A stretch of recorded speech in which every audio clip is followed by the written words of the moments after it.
ආයුබෝවන් මේ දවස්වල උපදේශනය සඳහා සහභාගී වෙන ගොඩක් දෙමව්පියන්ට තියෙන ගැටලුවක් අද මම පොඩ්ඩක් පැහැදිලි කරන්න හිතුවා.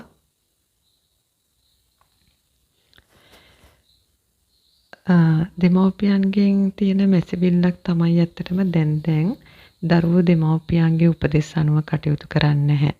අනිත් එක දරුවන්ට ගොඩක් කේන්ති යනවා. සමහරවිට කුඩා දරුවෝ කෑම කන්න කැමති නැහැ. එතකොට ඉගෙන ගන්න දුවල පුතාලා එයාලා ඉගෙන ගන්න දේවල් වලට වැඩි කැමැත්තක් නැහැ. උදාසීනයි. තව එයාලා ගොඩක් වෙලාවට එයාලට ඕන විදිහට එයාලගේ පාඩම් කටයුතු හරි එහෙම නැත්නම් එයාලා කැමති දේවල් දෙමව්පියන්ට අවශ්‍ය විදිහට නෙවෙයි එයාලට අවශ්‍ය විදිහට කරන්න තමයි වැඩියෙන්ම මේ තරහ අරගෙන දෙමව්පියන් සමග ගැටුම් ඇති කරගන්නේ කියන එක. ඉතින් මම කලින් ඇත්තටම දැන් අවුරුද්දකට විතර කලින් කුඩා දරුවන්ගේ මානසික ව්‍යාකූලතා කියලා මම වැඩසටහනක් කරලා තියෙනවා. ඔයාලා ඒකත් අහන්න. ඒ වගේම මම පොඩ්ඩක් අලුතෙන් මතක් කරන්නම්. දැන් මගේ වැඩසටහන් බලන කට්ටිය දන්නවා මම හැමදාම කියනවා මේ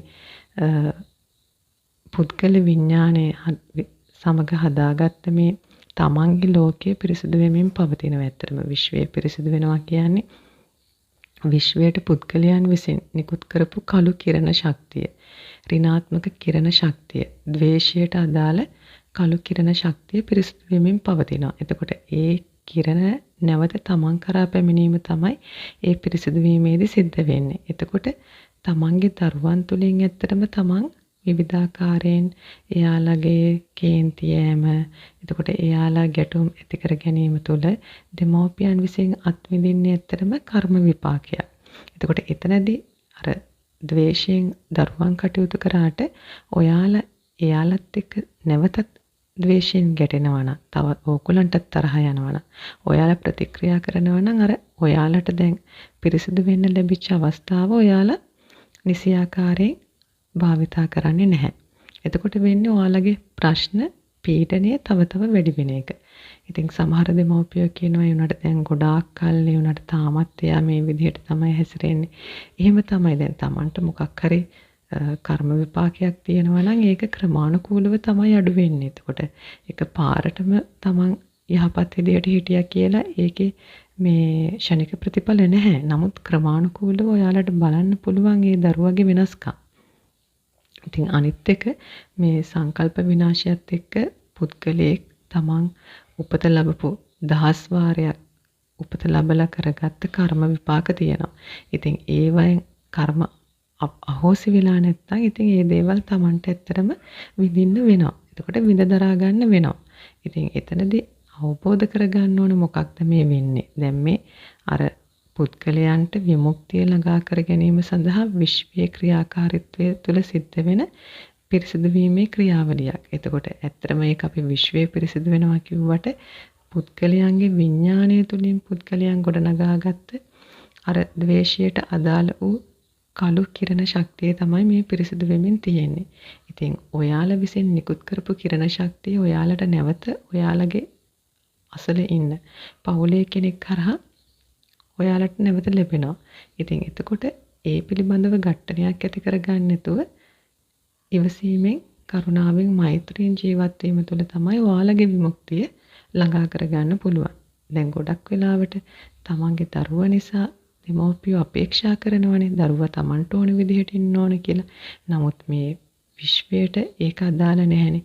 විශ්වයේ ක්‍රියාකාරීත්වය තුළ සමහර විට ඔබ දරුවගෙන් බැනුම් අහනවා වෙන්න පුළුවන්. නැත්තම් තමන්ගේ තමන්ගේ ස්වාම පුරුෂයාගේ අම්මගෙන් බැනුම් අහනවා වෙන්න පුළුවන්. එහෙම නැත්නම් කාර්යාලයේ තමන්ගේ ආයතන ප්‍රධානියෙක්ගෙන් බැනුම් අහනවා වෙන්න පුළුවන්. මේක මොනියම් ආකාරයෙන් හෝ මේ පිරිසිදු වීම සිද්ධ වෙන්න පුළුවන්. ඒ වගේම තවත් කාරණාවක් තමයි මේ ශක්ති පරිවර්තනයට මුහුණ දීමේ හැකියාව හැම කෙනෙකුටම නැහැ. ගොඩක් අයගේ මනස වියවුල් වෙනවා. එතකොට ඒකම ඔවුන්ට තවදුරටත් අර ඔවුන් තුළ තිබෙන කළු ශක්තියෙන් සමහරවිට අමනුෂ්‍ය බලපෑම් වෙන්න පුළුවන්. ඒවා මෙච්චර කල් තිබිච්ච දේවල් දැන් මතුවෙනවා. ඉතින් මේ විදිහටත් විවිධ ව්‍යාකූලතා ඇති වෙනවා. එතකොට ඉවසීමෙන් තමයි ඇත්තටම කටයුතු කරන්න ඕන. ඉතින් අර අමනුෂ්‍ය දෝෂ ඒ වගේ දේවල් වලට කොහොමද ධර්මානුකූලව පිළියම් යොදන්නේ කියන එක මම වෙනම වැඩසටහනකින් පැහැදිලි කරන්නම්. මොකද ඒ ගැටලුවත් සමාජයේ දැන් ගොඩක් දෙනෙක්ට තියෙන දෙයක්. එතකොට ඒකට තමන් නොදැනුවත්කම නිසා කරන වැරදි පිළියම් හේතුවෙන් තමන් ඇත්තටම එවැනි දෝෂ වැඩි කර ගැනීමක් තමයි සමහර වෙලාවට කරන්නේ. ඉතින් ඒක ගැන දැනුවත් කිරීමක් ඉදිරියේදී කරන්න. අද මේ දරුවන් සම්බන්ධයෙන් අර දරුවන් තමන්ට ඕන විදිහට ජීවත් වෙන්න ඕන කියන මතයෙන් අයින් වෙලා මේ වෙන්නේ මොකක්ද කියන එක සිහියෙන් බලා සිටීම තමයි උපේක්ෂාවෙන් බලා සිටීම තමයි දෙමව්පියන්ට කරන්න තියෙන්නේ. ඉතින් ඊට අමතරව ඇත්තටම පුළුවන් තරම් අනිත් අයට උදව් කිරීම, යහපත් දේවල් වලට යොමු වීම, එවැනි කාරණා තුලිනුත් තමන්ගේ විපාකය ධර්මානුකූලව ගෙවා දැමීමේ හැකියාව තියෙනවා. මොකද ඒකෙන් තමන්ගේ ශක්තිය පිරිසිදු වෙනවා. යහපත් ක්‍රියාකාරකම් තුනේ තමන්ගේ යුතුයකම් වගකීම් ඉටු කිරීම තුනේ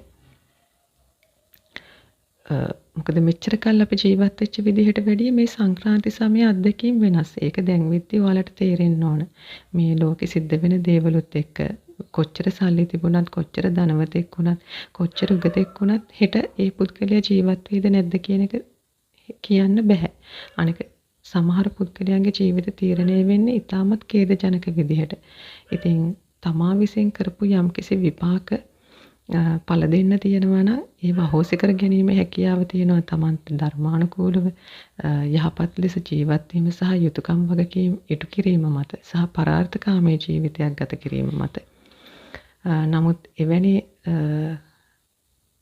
ජීවන රටාවක් නැති පුද්ගලයන් ඇත්තටම අර ඛේදජනක අත්දැකීම් තුළින් තමයි මේ විපාක වලට මුහුණ දෙන්නේ සහ රෝගී වීම තුළ.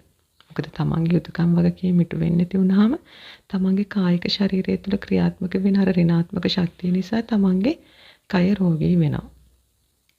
ඉතින් අනිත් කාරණාව තමයි දැන් චූටි දරුවන්. එතකොට දැන් මේ ශක්ති පරිවර්තනයේට යාළගේ ශරීරය හැඩගැහෙමින් තියෙන්නේ. මොකද මේ ඊටමත් ප්‍රබල කිරණ ශක්තියින් පෘථිවියේ ක්‍රියාත්මක වෙන කාලයක්.